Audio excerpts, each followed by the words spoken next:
If there is no shadow or no intersection with any of the objects, the result is going to be false. That means that the point that we are checking is not in a shadow. And if any of the intersections to seen objects returns a distance closer to the shading point than the distance to the light, we will return true. Now we can use this function inside our shading code for the lights. Even before calculating anything, we can say if the function we pass a light as parameter and the intersection. If this function returns true, then we are in a shadow point.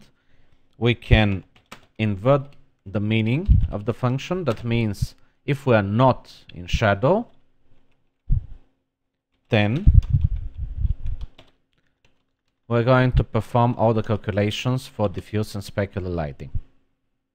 In case we're in shadow, nothing from this code is going to be executed for the single light, and if all the lights return to be in shadow, that means that the point is going to shade with only the ambient color. And we know that the ambient color is basically the color of the shadow.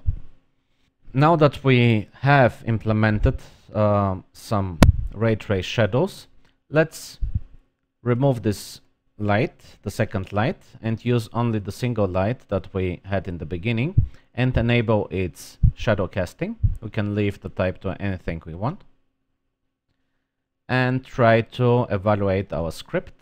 It looks like we have an intersect ray typo. Let's evaluate again. In this case, the teapot is going to cast shadows on itself. We can see the shadow of the handle on the teapot. We could create a new object. Let's say that we want a plane. We're going to create a plane and align it to the bottom of the teapot. We could even move the sphere a little bit up, but this should be okay. We can assign a different material, just use the wireframe color. Let's disable the ambient lighting and set the light to white color and try to see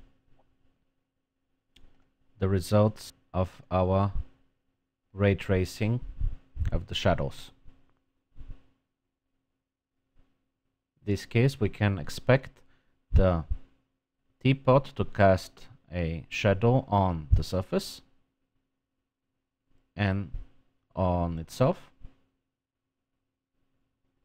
If we would change the environment color, the ambient actually, to something else, this should tint the shadows into the ambient color.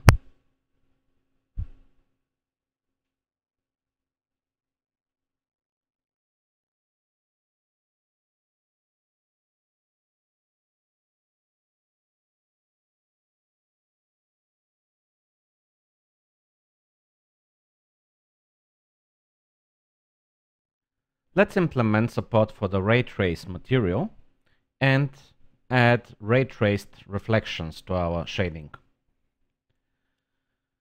Inside the case where we collect the material properties based on the class of the material, we're going to copy the portion performing the check for the standard material and use it to create the code for the ray trace material class.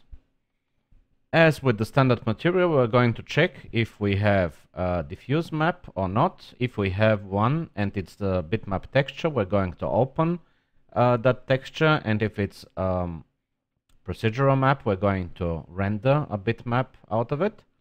The main difference between the standard material and the ray trace material is in the names of the specular color and specular level. The specular color in the ray trace material is called spec__color,